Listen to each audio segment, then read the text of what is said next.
आणि भारतीय जनता पक्ष व माननीय हे भैया कोले आणि नगर देशाचे उमेदवार पराग भाऊ संधान यांच्या बबलू मारसाळे, निलेश दौंगे आणि युवराज तात्या गायकवाड आणि आदम पडले पुन्हा एकदा नगर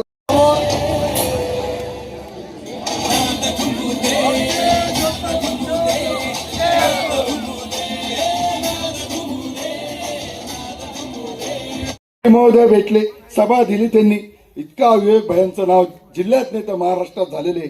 आणि शासनाच्या ताईंनी सांगितलं माझ्या भगिनींनी, केंद्रात सरकार, राज्यात सरकार, मी तुम्हाला भगिनींना देवाभाऊ, सर्व भगिनींचे लाडके देवाभाऊ, लाडकी बहीण योजनाच भारतीय जनता पक्षाची. आणि तुम्हाला मी खात्री देतो, जोपर्यंत देवाभाऊ मुख्यमंत्री आहे तोपर्यंत लाडकी बहीण योजना बंद होणार नाही. दुसरी गोष्ट, आता परत संजय नगरचा तो नाल्याचा विषय, तो नाल्याचा विषय निश्चित आम्ही 6 महिन्यात मार्गी लावू. संधान साहेब, कारण तो नाल्याचा विषय अतिशय गंभीर आहे. हा नाला असेल, खंडक नाला असेल का दादा, आम्हाला जर पाणी 2 लाख क्युसेकच्या पुढे गेलं तर आमच्या भागात पाणी बॅकवॉटर येतो, तिथं तुंब झाला जातो. समताचं त्यांचंच अतिक्रमण आहे, म्हणून आपल्याकडे पाणी येतं. ही गोष्ट 100% खरी. समताचं अतिक्रमणच त्यांचे. आणि आमदार साहेब फक्त वल्गना करता 1 वर्षापूर्वी ते एवढ्या मताधिक्याने निवडून आले, पण 1 वर्षात ते कोणत्याही जनतेला भेटले नाही. त्यांना तर माझं आमदार साहेबांना चॅलेंज आहे, आमचे विवेक भैया आणि तुम्ही आंबेडकर मैदानावर या, समोरासमोर चर्चा करा. कोपरगाव शहराच्या विकासावर बोला, तालुक्याच्या विकासावर बोला. आणि विवेक भैया कोणताही कागद घेऊन नाही येणार.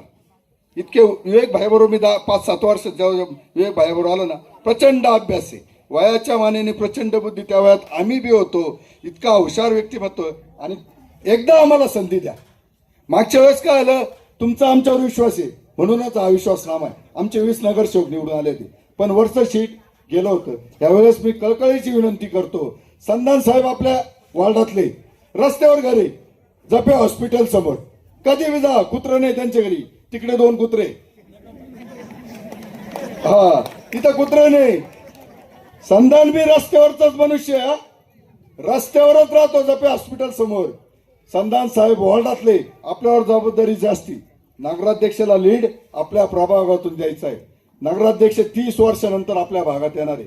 परत येईल का नाही ती सांगता येणार नाही, पण आलेली संधी ज्या माणसाची मागच्या वेळेस हुकली त्यांनी पुन्हा मेहनत केली. एखादा विद्यार्थी, आता आपल्या इथं ती भगिनी ही झाली डेपुटी पवार, माझी आपली भगिनी 12-13 वर्ष ती MPSCचा अटेम्प्ट करीत होती. ती हरली नाही, तिने संघर्ष सोडला नाही. तसाच संधान साहेबांनी सोडला नाही. 9.5 वर्ष प्रत्येकाच्या सुखात, दुःखात, लग्नात, आनंदात संधान साहेब हजर होते. आणि ते सर्वसामान्याचे संधान साहेब आहेत. मी येत्या 2 तारखेला कमळ निशाणी समोर आम्हाला मी पहिल्यांदा निवडणूक लढवतोय. माझी पत्नी नगरसेविका होती, माझी भगिनी ती बरोबरच होती, ननद भावजाय बरोबरच होत्या त्या, आणि आता या प्रचारात बरोबरच फिरतात त्या. पण मी पहिल्यांदा निवडणूक लढवित आहे. तर मी गेली 35 वर्ष आले या सार्वजनिक जीवनात काम करताना. मी काय डाऊन टू अर्थ, ग्राउंडवरचा मनुष्य. मी नगरसेवक जरी झालो तर मी इथंच येणार आहे. मी उद्या नगराध्यक्ष झालो तरी मी इथंच येणार आहे. आंबेडकर मैदान आहे, जनतेचा तुम्ही 24 घंट्यात कधीही फोन करा, माझा फोन बंद नसतो. 24 घंट्यात रात्री 2ला जरी फोन आला तर जितेंद्र रणशूरचा शब्द आहे, जितेंद्र रणशूर तिथं दुसऱ्या फोनला रिंगला फोन उचलवतो आणि गावात आम्ही येतो. हे प्रत्येकाला माहिती, या वार्डातल्या माहिती आहे, गावातल्या माहिती.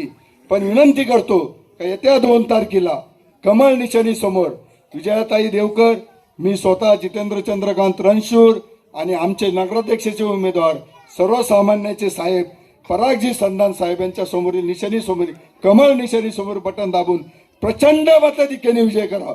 विनंती करतो, संधान साहेबांनंतर आपल्या प्रभागाला संधी येणार नाही.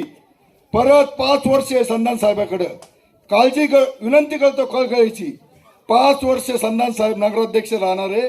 आपल्या प्रभागातला एकही प्रश्न राहणार नाही, मी या ठिकाणी खात्री देतो, माननीय बिपिनदादाच्या साक्षीने देतो. एवढंच बोलतो. जय भीम, जय महाराष्ट्र. सारी गोष्टीत मी इथं कायम हजर राहिलेलो आहे, त्यामुळे इथल्या समस्या आम्हाला माहिती आहे. सगळ्यात मोठा गटारीचा प्रश्न आहे. जी चुकीची गटार केली, वेळोवेळी आम्ही नगरपालिकेला निवेदन दिले का त्याचा डायमीटर मोठा पाहिजे होता, ती चुकीच्या पद्धतीने टाकली. ती इकडं न वळवता खांबेकरांच्या घरापासून जी वळवली त्याच्याऐवजी ती सरळ एसटी स्टँडकडे न्यायला पाहिजे होती. तशीच स्थानिक आईस्क्रीम पासून ती सरळ खाली खंडक नाल्यात जोडली असती, ते पाणी पुढे वाहिलं नसतं. परंतु ज्या ज्या वेळी भारतीय जनता पार्टी किंवा आम्ही काम घेऊन जातो, फक्त विरोध आणि विरोधच केला गेला, त्यामुळे या जिरवाजिरवीमध्ये आपल्या सगळ्यांची जिरली. आजही प्रत्येक ठिकाणी आज पाणी येतं, फार मारुती मंदिर पर्यंत पाणी आलं. त्या पाण्यामध्ये दरवेळी मी असेल, जितू भाऊ असेल, आमचे संदीप भाऊ असतील, आम्ही स्वतः जाऊन त्या पाण्यात बुडगे इतक्या पाण्यात दोनदा तीनदा गेलो. का तर ती समस्या तेवढी मोठी आहे. आज शेळके गिरणीजवळ गेलो तर कायम तिथं पाणी असतं, तिथलं पाणी कधीच निघत नाही. का तर तिथल्या गटरीचा तसाच प्रश्न आहे.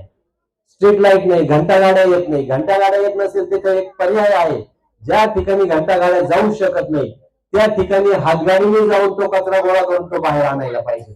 परंतु यांना तो सगळा भ्रष्टाचार करायचा म्हणून कोणतंही काम इथं होत नाही. कोणत्याही ठिकाणी पाणी येत नाही, स्वच्छतेची कोणत्या फवारणी झालेली नाही. रस्ते बघितले तर सगळे निकृष्ट दर्जाचे, फक्त भ्रष्टाचार आणि भ्रष्टाचार. लोकप्रतिनिधी आणि जे होते नगरपालिकेचे प्रशासक, ह्या दोघांनी मिळून प्रचंड भ्रष्टाचार केला. ते आम्ही त्यांच्या बंदोबस्तांनी केला. आणि ज्यावेळी आम्ही त्यांना विरोध केला तर त्यावेळी एकच सांगितलं जातं की विकासाच्या कामाला भारतीय जनता पार्टीकडून विरोध होतो म्हणून. म्हणजे काम चुकीचं यांनी करायचं, विरोध आम्ही करायला गेला तर फक्त यांनी म्हणायचं का हे चुकीचं विरोध करतात. आज इथल्या समस्या इतक्या आहे, स्ट्रीट लाईटची आहे, पोल असे बऱ्याच ठिकाणी वापरले झाले आहे, काही ठिकाणी घरांमध्ये पोल आलेले आहे, पाण्याच्या पाईपलाईन नाही, ड्रेनेजच्या पाईपलाईन नाही, ज्या गटारी केल्या त्या चुकीच्या आहे. हा सगळा भ्रष्टाचार जर आपल्याला मिटवायचा असेल तर विवेक भैयांच्या स्वप्नातलं जे शहर बनवायचं आहे, जो विश्वासनामा आम्ही तयार केलेला आहे, जो मुख्यमंत्र्यांच्या हस्ते आपण जो आपल्या सगळ्यांसमोर ठेवला, त्या विश्वासनाम्यामध्ये या सगळ्या गोष्टी दिलेल्या आहेत.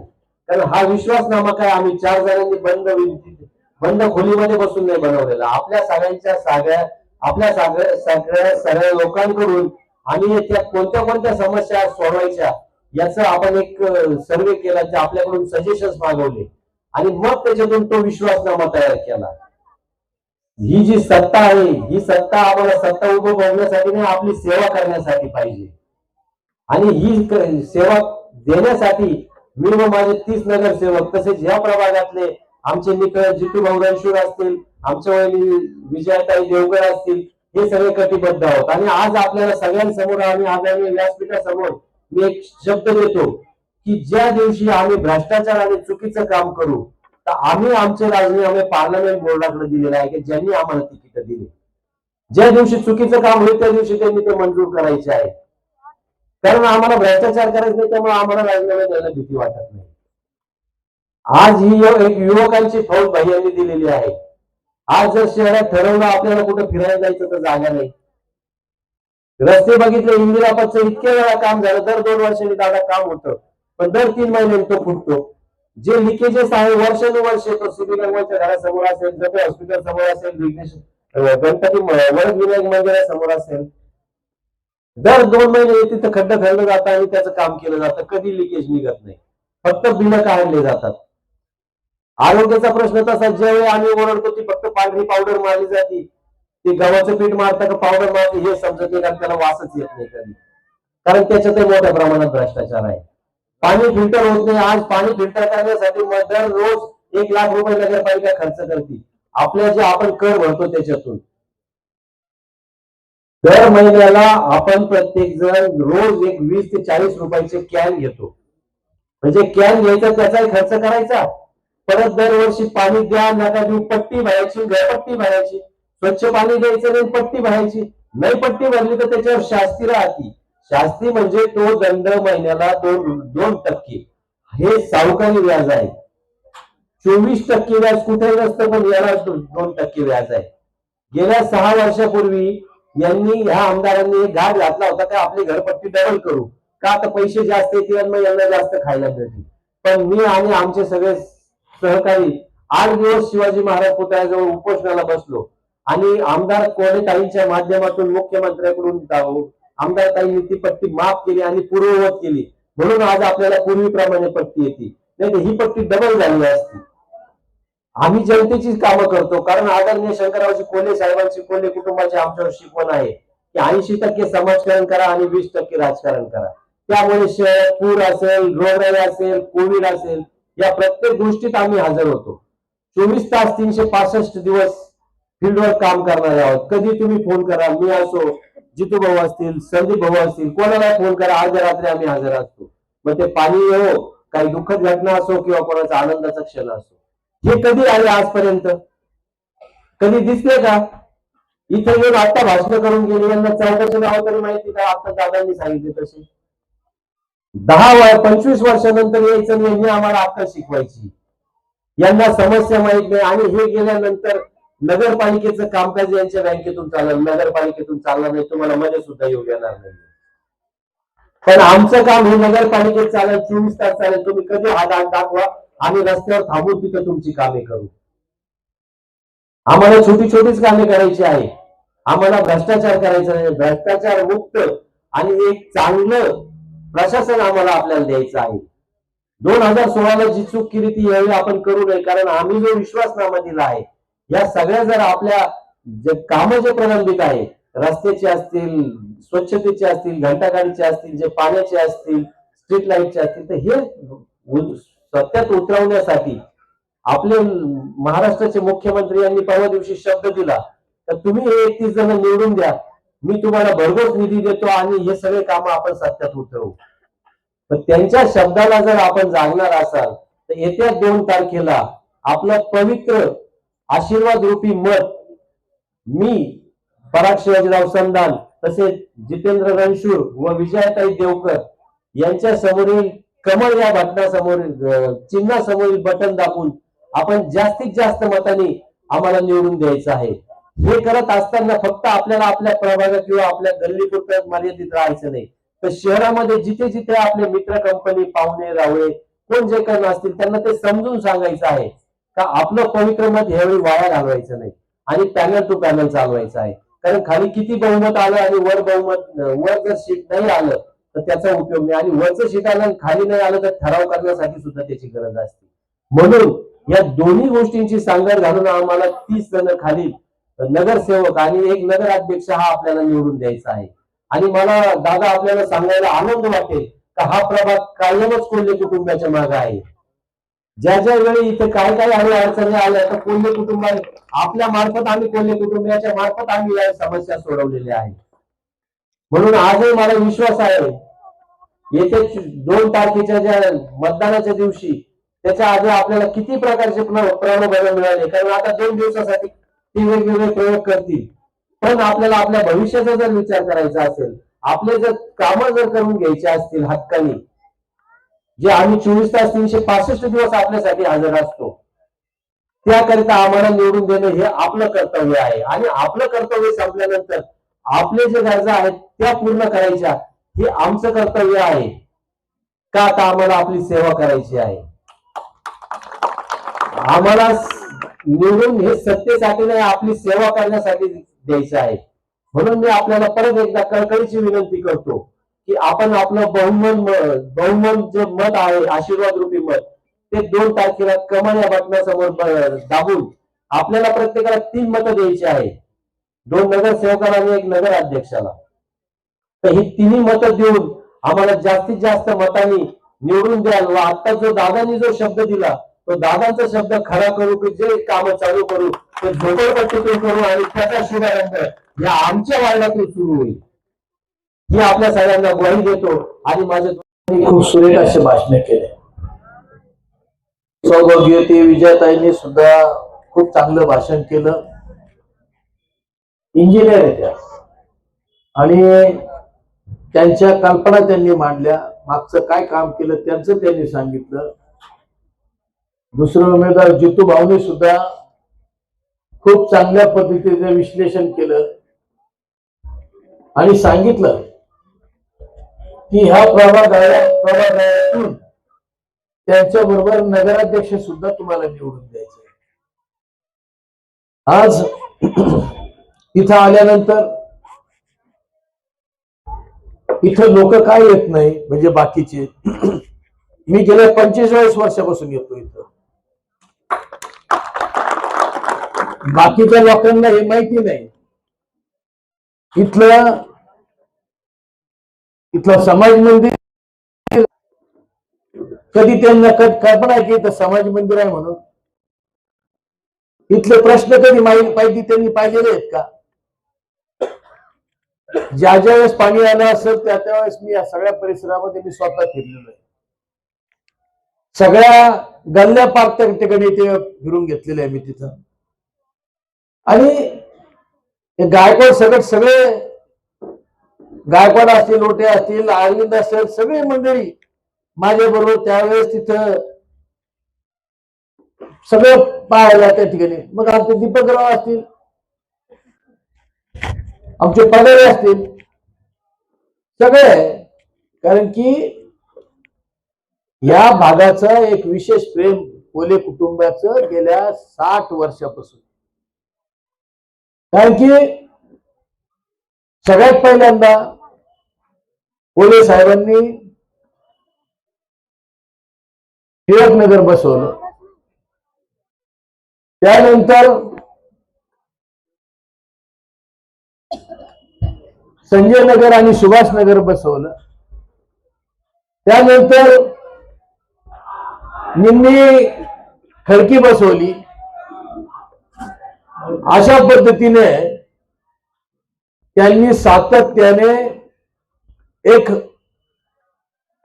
आपण आपल्या नगर अध्यक्षाचे परागजी संधान या ठिकाणी आले. टाळ्यांच्या नगरात त्यांचं स्वागत करायचंय आपल्याला.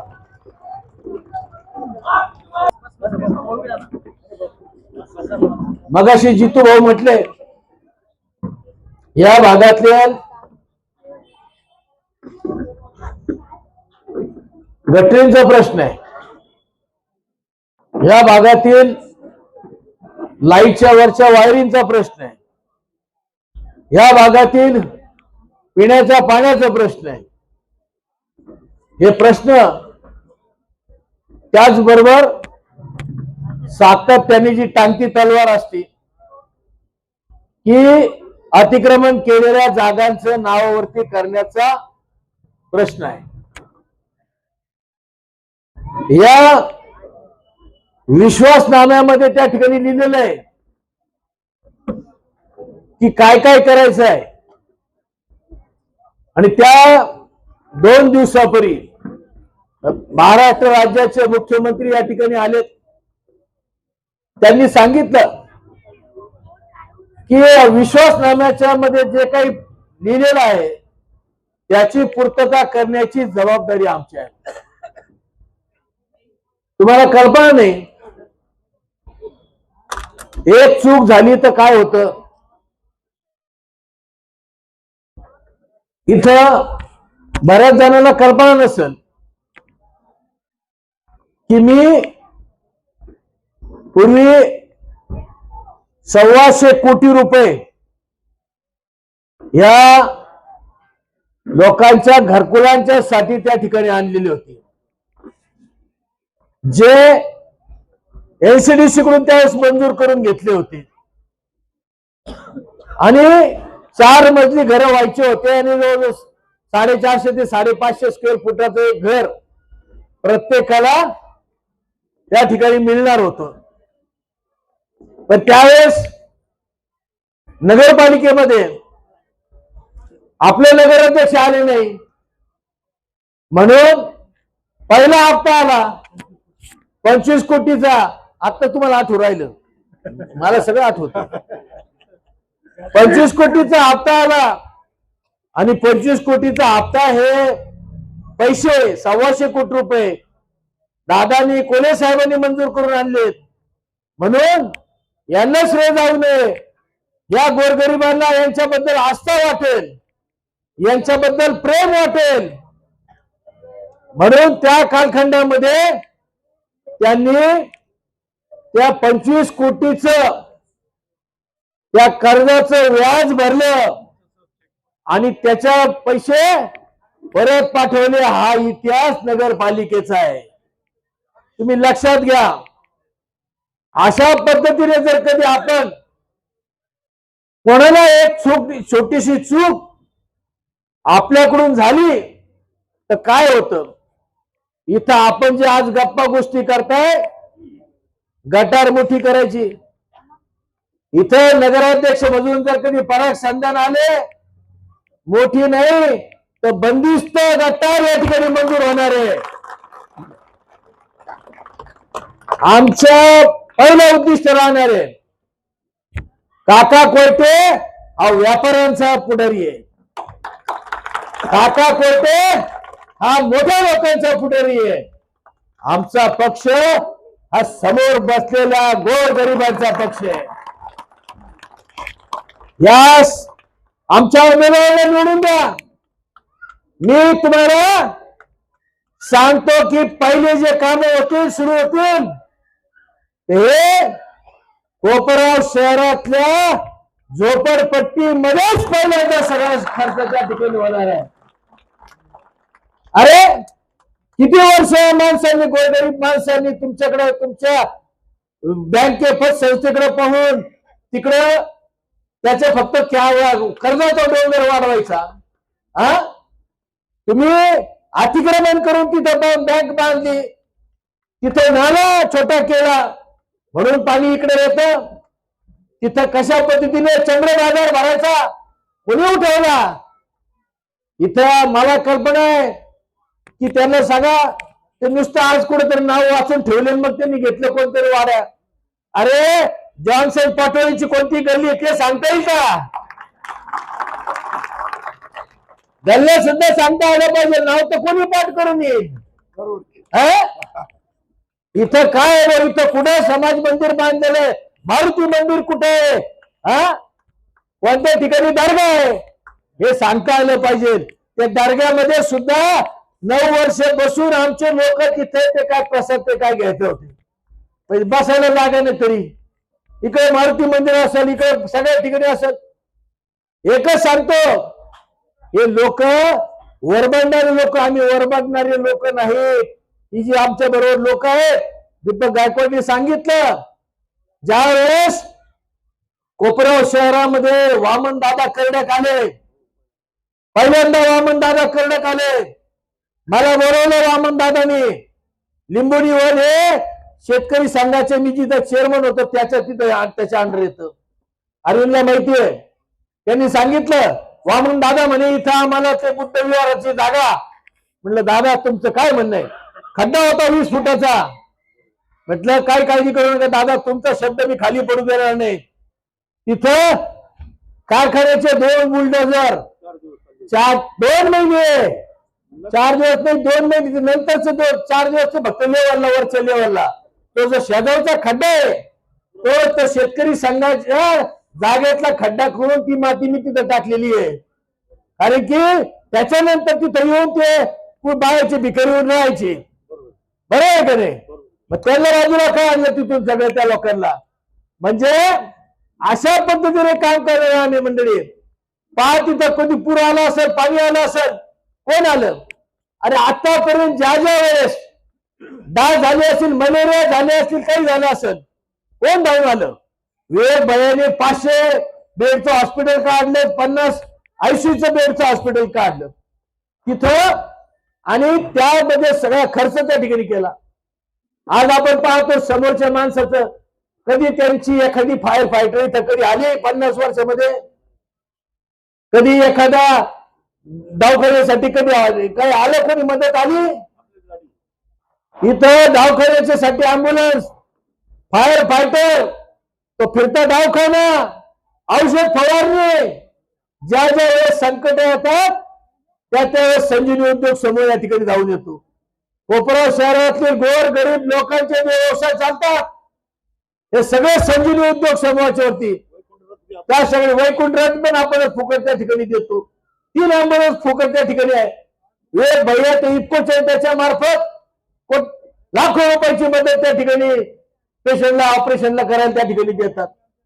मग एका बाजूला सातत्याने इथं मदत करणारी माणसं, दुसऱ्या बाजूने 2001 ला ज्यांचा पराभव झाला त्याच्यानंतर 25 वर्ष तुमच्या दारात नाही, फक्त मोठ्या लोकांकडे पाहायचं, त्यांच्यासाठी कामं करायचे काहीतरी.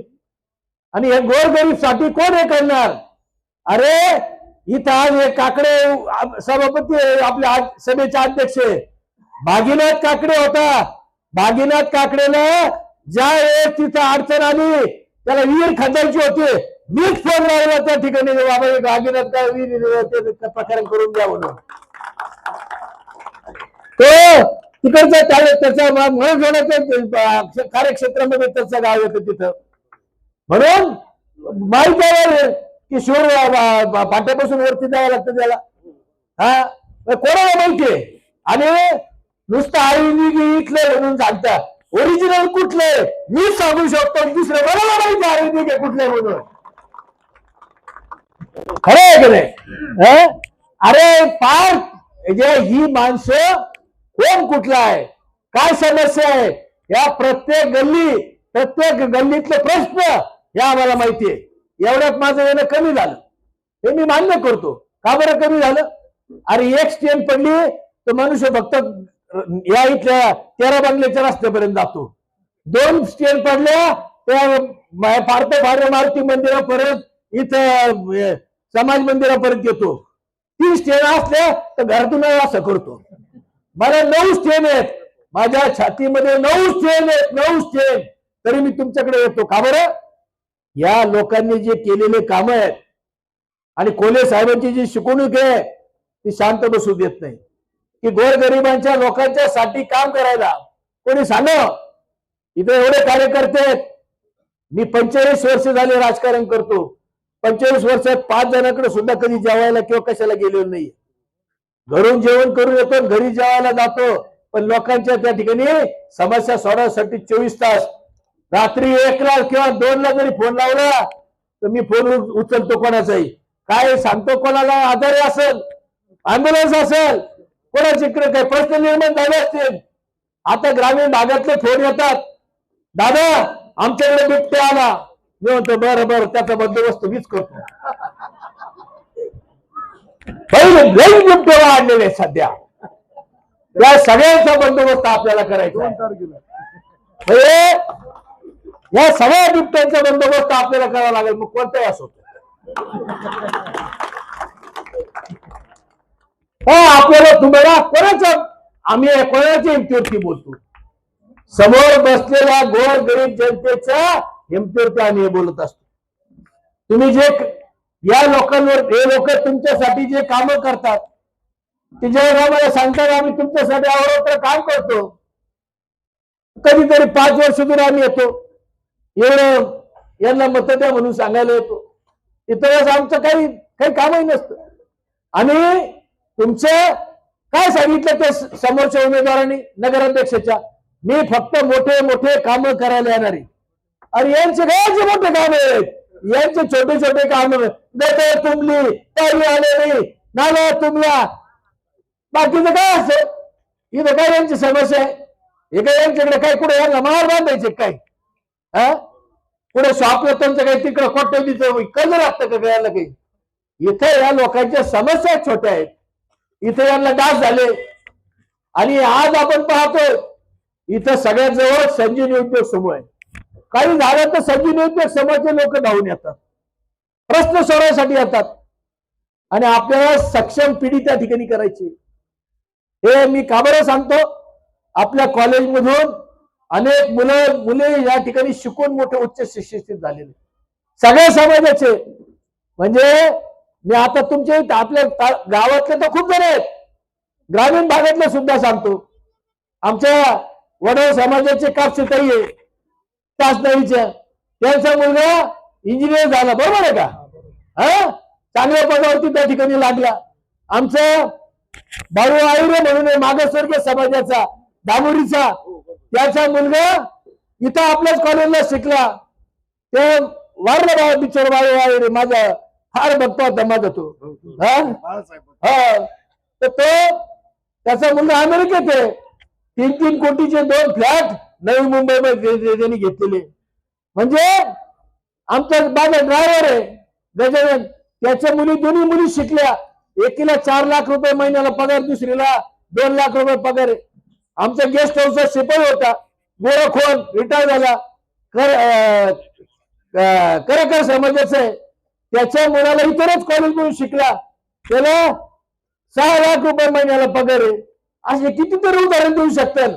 माझं म्हणणं आहे की या जे आपण जे पाहतो, पुढची पिढी निर्माण करायची. सगळे मागच्या म्हाताऱ्या असतील रिटायर झाले, अध्यक्ष सुद्धा रिटायर झाले, पण या पुढच्या पिढीचं भविष्य, जे पुढे बसलेले यांचं भविष्य आपल्याला घडवायचं आणि कोणत्याकडून घडवायचं हे ठरवायचा वेळ आपल्याला. नगरपालिकेच्या शाळेचं आपण पाहतो काय झालं, हे सांगतात आहे काहीतरी, आणि एवढे जर कधी तज्ञ हे म्हणतात की मी खूप मोठा तज्ञ आहे, शाळा नंबर 1 पाडली, तिच्यामध्ये भुलभुलैया बांधला, कोणी सांगतात का नाही? का बरं बबलूवाडीला दिसत नाही तो भुलभुलैया?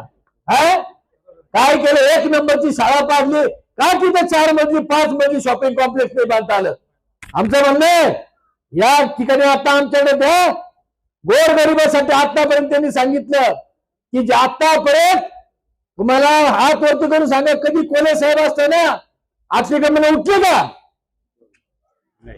आणि यांच्या काळामध्ये 4दा आमदार झाले, त्यांच्या काळामध्ये 2दा अतिक्रमण उठले आणि त्यांनी सांगितलं आम्ही टपऱ्यांचं पुनर्वसन करू.